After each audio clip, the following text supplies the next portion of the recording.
And welcome back to News Center. Thank you so much for staying with us. We want to continue with our coverage here, and we want to take a political drift first of all before we go back to the education and, of course, something to do with the health workers' strike. So we want to speak to my colleague Murang'a. He's joining us from Murang'a County, and there are developments there. The Jubilee Party members are set to elect their interim officials. Thank you so much, Murang'a, for joining us. So talk to us about, this activity that is taking place in Murang'a County where you are.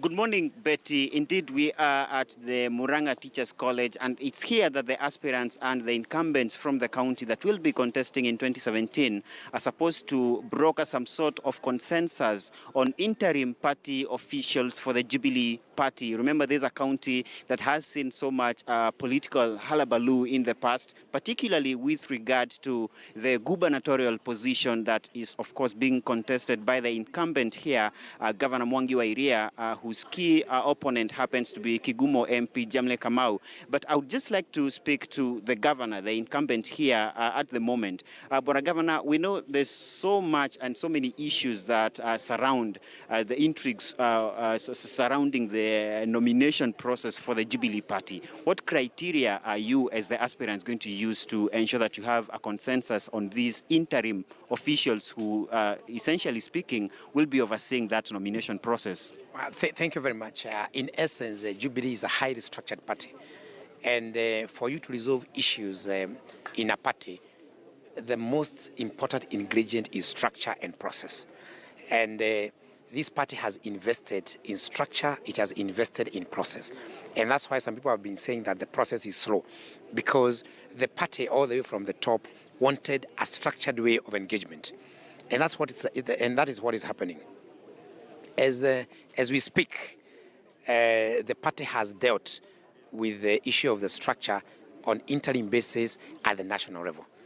And you can see there is a lot of quiet around that, and people are very happy. In essence, the leadership of Honorable Tuju has been embraced all over the country because there is a sense of balance, a sense of fairness. So at the top, it has happened. Now, this is a process of cascading this now to the counties in readiness for nomination, in readiness for the national election. And now here we are. At this stage in this county, today we are going to elect the party officials, the interim party officials. And the structure is very clear.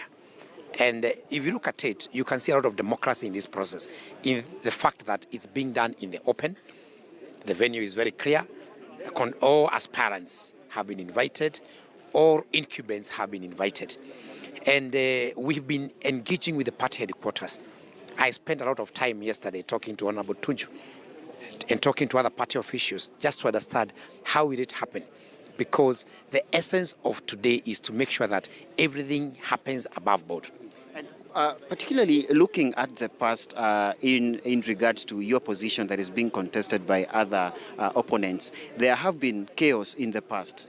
There were chaos before the launch of Mheshimiwa Kamau's bid for the gubernatorial position.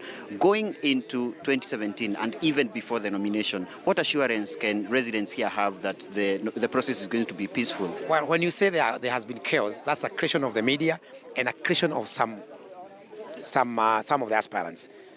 Before Kamau launched his pieces of papers, there was no chaos. Which chaos was there? People are talking about manure on a piece of land as if that is chaos. What is chaos about manure being put on a field for planting grass? People are trying to manufacture chaos as a way of trying to gain some acceptability or some sense of being known. If you look at our opponents, they are emphasizing on chaos when we are emphasizing on peace. When something small happens, they say there is chaos because they want to play victims. This is campaign time, and playing victim will not help anybody. We are preaching peace here. And when people gather in a field and people then said some few hooligans to go and stir the waters, so they appear in media as if there is chaos. There is no chaos.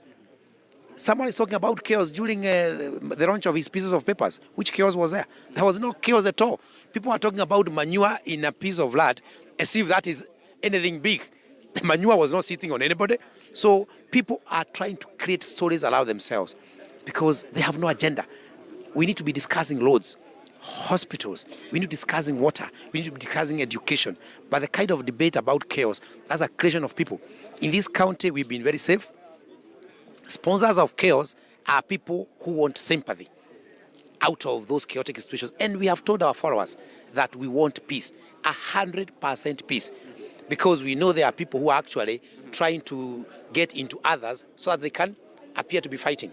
Now, due to the pressure of time, I'm going to be putting more questions to you during the function, as well as your opponents that are going for that position. Yes. And these are answers that we shall be trying to get from you and other aspirants from the county. Now, that has been the governor for Murang'a County, Mwangi wa Irea. Remember, there's a function, a high-stakes exercise where the aspirants here are supposed to reach a consensus on interim party officials for the Jubilee party. And these are the persons that are going to be overseeing the party affairs in the county and will play a critical